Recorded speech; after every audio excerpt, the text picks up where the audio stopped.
पंचायती शाज़िया कल विज़िट कयो खाई जो ऐं जेके बि यूनियन काउंसिल हुयूं जेके बि बिट बाइटी सभई विज़िट करे पोइ वरी हिते शहर खे पिरे आई।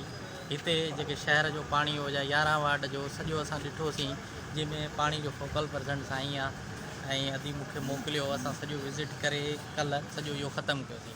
अॼु असां सॼी मशीनरी अरेंज कई आहे। सुभाणे खां इंशाअल्लाह ताला सभु मशीनरी स्टार्ट थींदी, पंप बि स्टार्ट थींदा ऐं एक्सकेवेटर बि अचे थो पियो ऐं शहर जे पाणी लाइ असां टैंकर बि घुरायो आहे। कोशिशि करे इंशाअल्लाह अलाह कंदो त सभु कुझु अच्छा टैंकर छाजे लाइ घुरायो आहे?